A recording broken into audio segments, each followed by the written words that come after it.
네, 안녕하십니까. 금정구 뇌주치 뇌알람 김정민 원장입니다.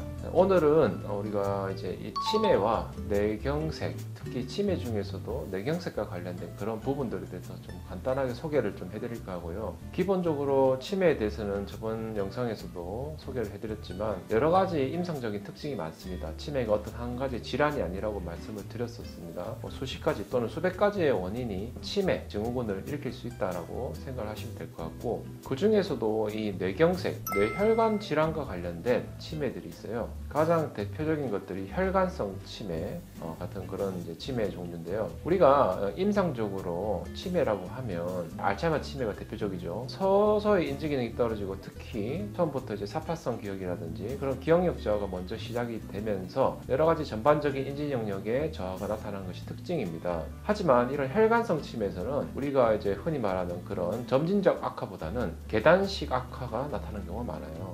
나이 드신 분들께서 갑자기 어느 날 하루아침에 인지 기능이 갑자기 저하됐다, 알아보시던 걸 갑자기 못 알아보신다, 이런 경우가 생길 수 있습니다. 이럴 경우에는 단순한 알츠하이머 치매 외에 다른 이제 원인들을 살펴봐야 됩니다. 기억력 저하부터 나타나는 치매 외에 평소에 하시던 일을 잘 못한다든가 보행장애가 동반이 된다, 여러 가지 임상적인 그런 특징이 나타나는 것들을 유의 깊게 좀 살펴보셔야 됩니다. 우리가 말하는 이런 이제 혈관성 치매 종류에도 또 여러 가지가 있어요. 대표적으로 전략성 뇌경색이라는 게 있습니다. 이 뇌경색이라는 거는 뇌혈관의 협착이라든지 뇌혈관 폐쇄 또는 다른 여러 가지 뇌혈관의 문제로 인해서 뇌 특정 부분의 혈류 공급이 차단됨으로 인해서 뇌세포가 괴사가 일어나서 그런 것들이 이제 갑작스런 임상적인 신경학적인 증상을 일으키는 그런 단계를 말하는데요. 마찬가지로 뇌 인지 기능이라든지 기억력과 담당된 부분에 뇌혈관의 혈류의 공급이 떨어지게 되면 치매와 같은 증상이 급격하게 나타날 수가 있어요. 이런 것들을 이제 우리가 전략성 뇌경색이라고 하는데, MRI를 찍어 봤을 때 뇌 특정 부위,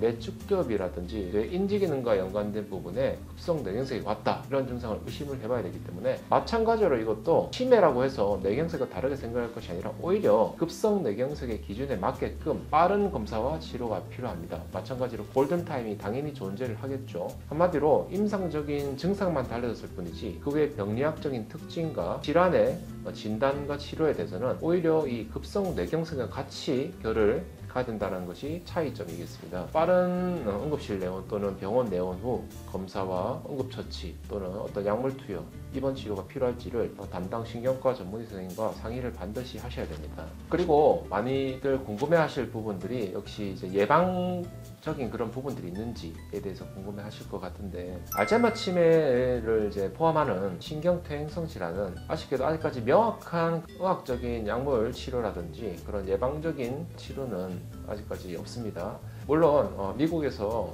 신약들이 나오고 있기는 하지만 부작용적인 측면과 아직까지 국내에서의 그런 도입 부분 등에 대해서 아직까지 명확하게 치료를 할 수 있다고 보기는 어려울 것 같습니다. 하지만 이런 혈관성 치매에 대해서는 예방적 측면과 치료적 측면이 좀 가능하다는 점이 좀 차이점이에요. 그래서 평소에 우리가 이제 뇌혈관 건강을 지키게 되고 그런 이제 여러 가지 대사성 문제들에 대해서 검사를 자주 하시고 치료를 하시게 되면 이런 혈관성 치매는 어느 정도 예방이 가능하다는 것이 차이점입니다. 그래서 항상 우리가 혈압 관리를 잘 철저하게 하고 콜레스테롤이라든지 당뇨, 비만인자라든지 이런 것들을 관리를 하는 이유가 이런 혈관성 치매의 복합적인 예방에도 있다는 점이 있고, 실제로 많은 퇴행성 질환 환자분들 후양적으로 검사를 해보거나 또는 이제 사후 뇌 부검을 해봤을 때 이런 혈관성 치매가 동반된 경우가 약 30% 이상으로 꽤 많이 나오는 편이에요. 그렇기 때문에 우리는 더더욱 이런 퇴행성 질환이라 해서 할 수 있는 게 없다라고 생각할 게 아니라 이런 이제 혈관성 치매에 대해서 조금이라도 예방하고 치료할 수 있는 부분이 있는지를 적극적으로 찾아보는 게 가장 중요하다고 생각합니다. 그래서 오늘은 간단하게 이렇게 치매, 그 중에서도 혈관성 치매 부분에 대해서 소개를 좀 말씀을 드려봤는데, 앞으로도 더 치매 부분에 대해서는 많은 부분들에 대해서